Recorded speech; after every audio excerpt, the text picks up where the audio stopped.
Nakon mučnog tjedna kada se na mišiće pobjedila Rijeka, a teško izgubilo od Celte i Istre, nakon rasprave u slačionici u Puli, izvanrednih sastanaka vrhuške kluba i stanke zbog nacionalnih utakmica, došlo je vrijeme za Dinamo. Utakmica u kupu protiv Karlovca došla je kao naručena za dizanje morala ekipe. Nije bilo reprezentativaca, pa se trener Mario Kovačević morao osloniti na više domaćih igrača. Konačno smo vidjeli pravi Dinamo.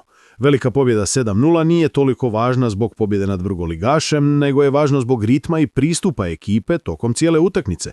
A to je ono što svi mi koji volimo taj klub i tražimo. Mislim da nije floskula kada stalno govorimo nema predaje. Stvarno to i mislimo. Takav klub želimo gledati kada se grize na 0:2 ili na 5:0. Hoćemo gledati borbenost, trku i želju. Ako pratite ove analize i želite biti u toku sa svim zbivanjima oko Dinama, pretplatite se na kanal i uključite zvonce za obavijesti. Cilj mi je doći do 1000 pretplatnika do kraja 25. a vaša podrška znači puno. Uvod u utakmicu nam je donio razočarenje, a Robert Mudražija konačno u prvih 11 i onda se kao najveći pehist ozljedi na zagrijavanju. Postoja li filmskija situacija od toga? Na njegovo mjesto je uskočio Fran Topić, igrač na kojeg sam i zaboravio da je u klubu. Čovjek se vratio u 4 sata ujutro s utakmice koju je odigrao za Hrvatsku u 21 selekciju, niti 24 sata ranije u Mađarskoj. Dobio je priliku, iskoristio je. Zabio je svoj prvi jenac i asistirao za gol. Nadam se da dečko sada neće nestati s radara. Možda da dobije novu priliku. Igrač kojeg je Igor Bišćan ubacio u seniore, odradio je dobru sezonu u Zrinskom i vjerujem da zaslužuje, kao domaći igrač, više prilika. Marko Soldo je također dobio priliku i odigrao je dosta konkretno. Ono što je posebno zanimljivo je reakcija Marija Kovačevića.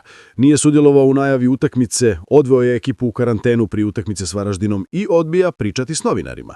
Kao one paljbe koju doživio nakon loših igrara, pritisaka oko igrača, preispitivanja njegove stručnosti, prezentiranja njega kao nekog lutka kojeg na žicama vrti Zvonimir Boban i koji praktički služi samo kao osoba koja se u zapisniku vodi kao trener, a sve ostalo radi Boban, normalno je da mu je puknuo film i odlučio se na šutnju.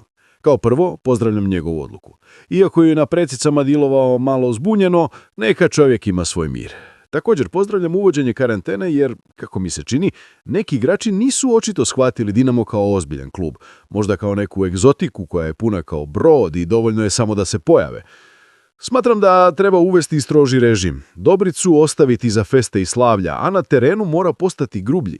Ne može biti prijatelj s igračima, ne treba postati tiranin, ali malo agresivni sigurno. A tu mu moraju pomoći i iskusniji igrači. Ispada da je Miha Zajec jedan od njih, kao veći purger od nekih koji su tu rođeni. Utakmica protiv Karlovca je pokazala kako se domaći dečki bore za klub, a utakmica protiv Varaždina će pokazati hoće li stranci moći ponoviti takav pristup.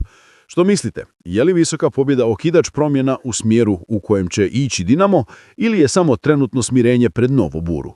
Recite mi svoje mišljenje o komentarima ispod i ne zaboravite like ako želite više ovakvih analiza.